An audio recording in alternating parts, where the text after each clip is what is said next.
N2 को solve कर सकते हैं एनसीईआरटी के। बाकी ये कॉम्पिटिटिव एग्जाम के लिए भी आपके लिए बहुत इंपॉर्टेंट पॉइंट। आज का ये lecture position vector of A point पर बेस्ड है।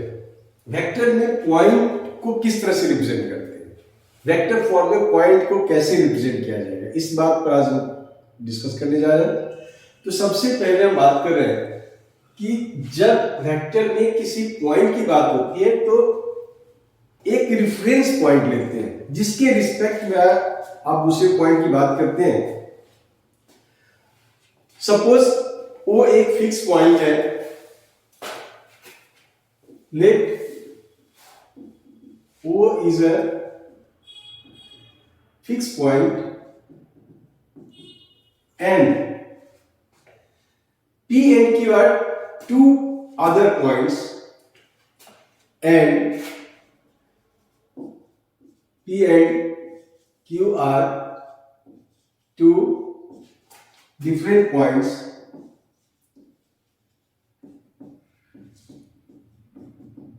तो वेक्टर फॉर्म में रिप्रेजेंट करने के लिए सबसे पहले तो मैंने एक फिक्स पॉइंट बनाया है O, that is also known as reference point, और दूसरा पॉइंट ये P और ये Q है।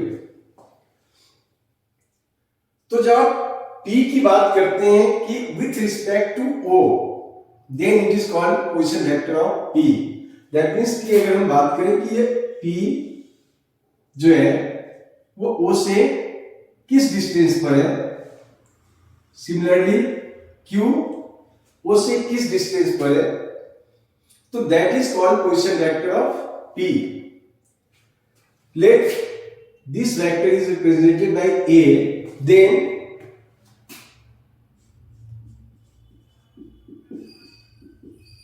पोजीशन वेक्टर ऑफ P,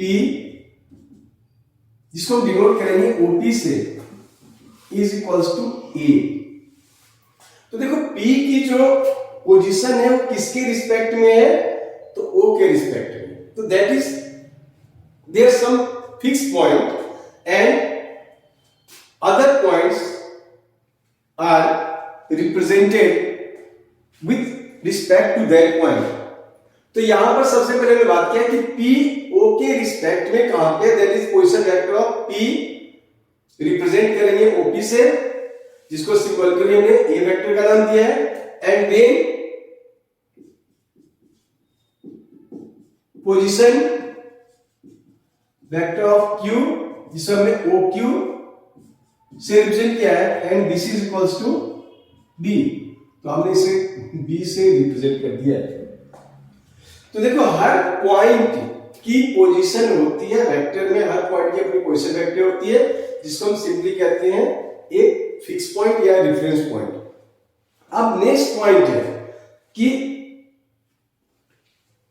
किसी दो पॉइंट को जोड़ने वाले वेक्टर को कैसे रिप्रेजेंट किया गया है। पोजीशन वेक्टर के अकॉर्डिंग किसी दो पॉइंट्स को ज्वाइन करने वाले वेक्टर को कैसे रिप्रेजेंट करेंगे। तो नेक्स्ट पॉइंट है vector AB in terms of position vector of A and B। किसी भी वेक्टर AB को आप A और B की पोजीशन वेक्टर के टर्म में कैसे रिप्रेजेंट करोगे, उसकी बात हम कर रहे हैं। तो अगर देखो फिर से हमने एक रेफरेंस पॉइंट O ले लिया है, एक पॉइंट हमारा A है, दूसरा पॉइंट हमारा B है, और हमने AB वेक्टर की बात किया है। ये AB वेक्टर जिसकी बात किया है, लिखा है vector AB in terms of position vector of A and B। अगर A और B का पोजीशन वेक्टर आपको पता हो तो AB वेक्टर कैसे निकालोगे। अब सपोज करो कि position vector of point A को हमने OA से रिप्रेजेंट किया है, and position vector of point B, ये OB से रिप्रेजेंट किया गया है और हमें AB वेक्टर निकालना है using triangle law of vector addition. याद होगा लास्ट क्लास में डिस्कस किया था triangle of vector addition. Then using triangle law of vector addition. तो triangle law of vector addition के अकॉर्डिंग आप क्या देखते हैं, OA plus AB, OA plus AB क्या होगा result? Result is OB। By using triangle of vector addition OA plus AB gives OB and so it is OB। तो देखो triangle law apply किया गया है और ये AB is equals to OB minus OA, that is position vector of terminal point minus position vector of initial point. ये formula आपको याद रखना है, AB is equals to OB minus OA। Again I am repeating, देखो इसमें AB निकालना है तो B जो फाइनल है, जो टर्मिनल पॉइंट है, उसकी पोजीशन वेक्टर माइनस जो A है इनिशियल पॉइंट है उसकी पोजीशन वेक्टर माइनस करेंगे तो हमें कोई भी वेक्टर अपने पोजीशन वेक्टर के फॉर्म में मिल जाएगा। तो एक एग्जांपल हम डिस्कस करने जा रहे हैं। If position vector of points A B C are 2A plus B, A minus B and A plus 3B respectively, find AB and BC। 3 points हैं, इनकी पोजीशन वेक्टर दिया गया है और आपसे मांगा है AB vector and BC vector. तो देखो सेम फॉर्मूला अप्लाई करेंगे। हमारे पास गिवन है OA, that is position vector of A is 2A plus B vector. Position vector of B is OB and this is A minus B vector and position vector of C that is OC is A plus 3B। तो जो points हैं उनको मैंने position vector के form में लिख लिया है। A की पोजीशन वेक्टर को हमने OA से रिप्रेजेंट किया है, B की पोजीशन वेक्टर को हमने OB से रिप्रेजेंट किया है एंड सिमिलरली C की पोजीशन वेक्टर को हमने OC से रिप्रेजेंट किया है। तो हमारा नाउ इट इज AB। तो AB वेक्टर अभी आपने देखा था कि terminal position minus initial position, that is OB minus OA। B जो टर्मिनल पोजीशन है उसकी पोजीशन वेक्टर माइनस A जो इनिशियल पॉइंट है उसकी पोजीशन वेक्टर का difference OB minus OA। OB is A minus B minus 2A plus B। OB A minus B minus 2A plus B, simplify कर लो आप तो A minus 2B that is minus A minus B minus B that is minus 2B। तो vector AB को आप represent करेंगे minus A minus 2B से। Similarly अगर मैं BC की बात करूं तो BC is equals to OC minus OB। देखो सेम कंसेप्ट फिर से है, terminal point position vector minus initial point की पोजीशन वेक्टर और अप्लाई कर लो OC A plus 3B minus OB that is A minus B vector and answer is A minus A and 3B plus B that is answer is 4B। तो इस तरह से हमारे पास अगर कोई दो पॉइंट्स दे रखा हो और उसके बाद उस दोनों पॉइंट को ज्वाइन करने वाली वेक्टर फाइंड करने की बात हो तो आप उसी फॉर्मूले को अप्लाई करेंगे जो अभी हमने लिखा है। Next topic is section formula. Section formula आपने इससे पहले भी पढ़ा होगा। सेक्शन फॉर्मूला क्लास 10th में भी था, 11th में भी था, यहां भी है। अब वेक्टर फॉर्म में हम सेक्शन फॉर्मूला की बात करते हैं तो सेक्शन फॉर्मूला दो है। पहला इंटरनल डिवीजन, दो फॉर्मूला यहां पर इंटरनल और एक्सटर्नल, जो क्लास 11 में भी आपने 3D ज्योमेट्री पढ़ा है तो यहां भी इंटरनल और एक्सटर्नल की बात हो रही है।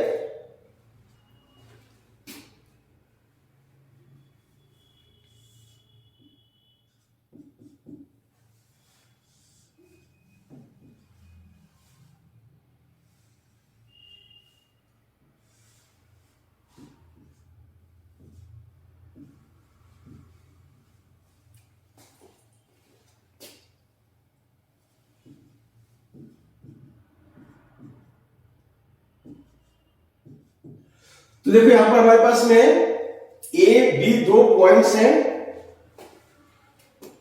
और सी एक ऐसा पॉइंट है जो इसे इंटरनली डिवाइड कर रहा है m/n के रेशियो में। तो आपने सी की पोजीशन वेक्टर निकालनी है। That is OA position vector of A is given by A, position vector of B is given by B, ratio AC upon CB is given by M upon N। तो दो points A और B को join करने वाली line, A और B को join करने वाली लाइन C एक पॉइंट है जो से m/n के रेशियो में डिवाइड कर रहा है।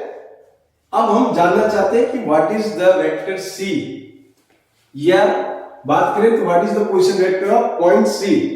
तो ले OC is equals to C। OC vector को हमने किससे नाम दे दिया है? C से नाम दे दिया है। तो इंटरनल डिवीजन में vector C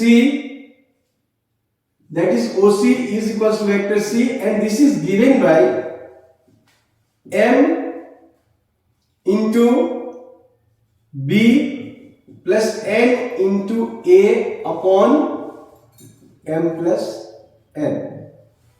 M into B plus N into A upon M plus B। ध्यान रखना है M into B vector plus N into A vector upon sum of the ratios that is M plus N। C is midpoint। If C is midpoint of AB, then तो mid point के लिए क्या vector use करेंगे? Then vector C is equals to A plus B upon 2। तो देखो सबसे पहले ध्यान रखना होगा कि A क्या है और B क्या है। A is the position vector of A and B is the position vector of point B। तो अगर इसकी मिड पॉइंट की वेक्टर निकालनी हो, पोजीशन वेक्टर निकालना हो, then C equals to A plus B upon 2। ये इंटरनल डिवीजन में ही M और N को 1 रख करके आप सॉल्व कर लेते हैं। थर्ड पार्ट है एक्सटर्नल डिवीजन। देखो एक्सटर्नल डिवीजन में जो पॉइंट डिवाइड करती है वो उस लाइन के बाहर होती है। पहली बात तो ये अक्सर प्रॉब्लम होती है स्टूडेंट्स को कि एक्सटर्नल डिवीजन का मतलब क्या है। तो देखो यहां पर ये दो पॉइंट्स ए बी है और सी जो इसे डिवाइड कर रहा है उसको हमने ए बी से बाहर रखा है। तो पहली बात तो इस चीज को ध्यान रखना होगा। तो यहां पर हमने लिखा है O A that the position vector of point A is equals to A and position vector of point B that is O B equals to B. जो पॉइंट सी है वो डिवाइड करना है ए बी को externally in the ratio m is to n, that is AC upon BC। AC upon BC is m upon n. Then what is the coordinate of C? जो C है जो divide कर रहा है externally, उसकी vector form में लिखें तो it is MB minus NA upon M minus N. ये आपकी एक्सटर्नल डिवीजन का फॉर्मूला है. इंटरनल डिवीजन और एक्सटर्नल डिवीजन में जो फर्क है वो बेसिक फर्क ये है, इंटरनल डिवीजन में प्लस का साइन होती है जबकि एक्सटर्नल डिवीजन में माइनस का साइन होगा. ध्यान रखेंगे AC अपॉन BC के अकॉर्डिंग ही आपको M और N से मल्टीप्लाई करना है. इस पर हम एक एग्जांपल करने जा रहे हैं और वो एग्जांपल जो है वो आपकी NCERT एग्जाम्पलर का क्वेश्चन है.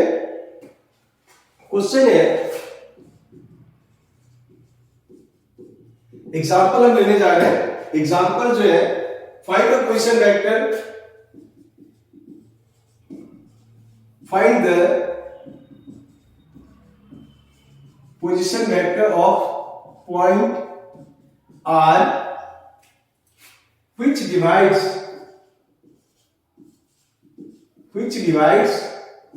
AB with position vector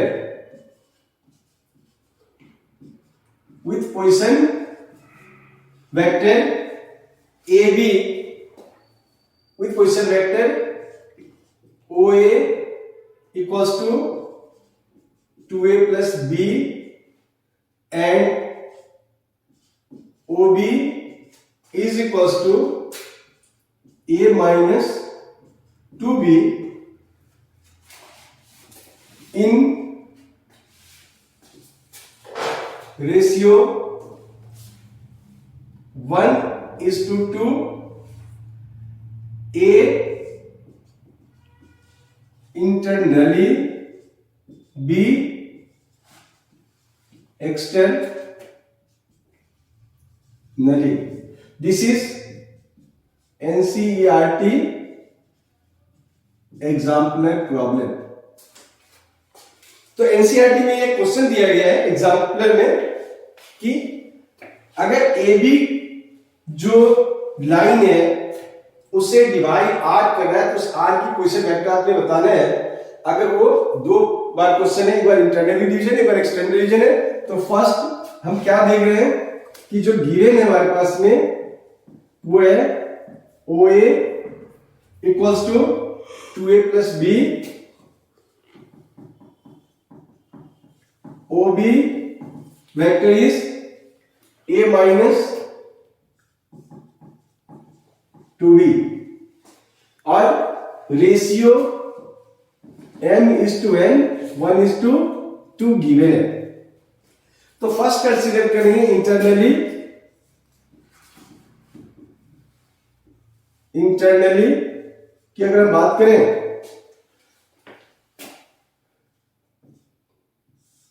तो this is A, this is B and this is R vector. तो देखो R वेक्टर जो OR है अभी आपने देखा था OR vector equals to MOB plus NOA upon M plus N. MOB plus NOA upon M plus N. तो OR की जो वैल्यू है M into OB plus N into OA vector upon M plus N.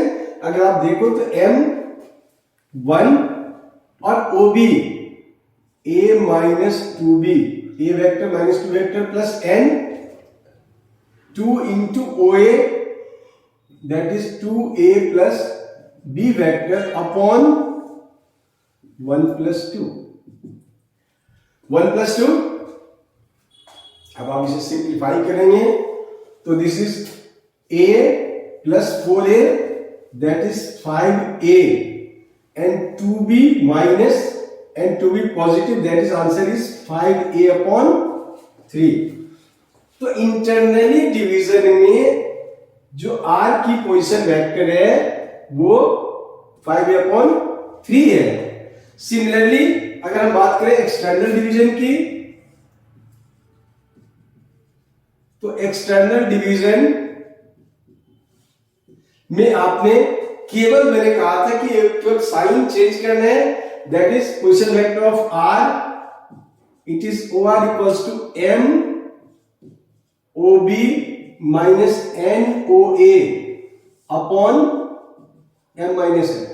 Same फॉर्मूले को apply करना है, केवल difference ये है कि आपने साइन चेंज कर लेना है, प्लस की जगह माइनस लगा देना है, M it is 1 into A minus 2b vector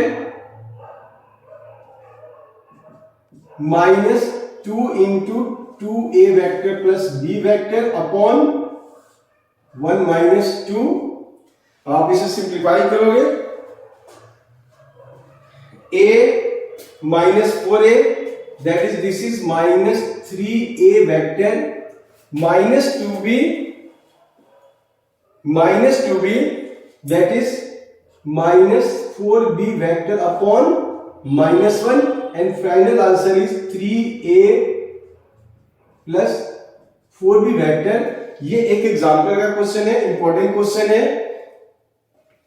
अगली क्लास में हम डिस्कस करेंगे 3 डायमेंशनल वेक्टर पर कोऑर्डिनेट एक्सिस की बात करेंगे। अब इसके ऊपर आप एक्सरसाइज 1 एंड 2 को सॉल्व कर सकते हैं, एनसीईआरटी का है। बाकी ये कॉम्पिटिटिव एग्जाम के लिए भी आपके लिए बहुत इंपॉर्टेंट पॉइंट है।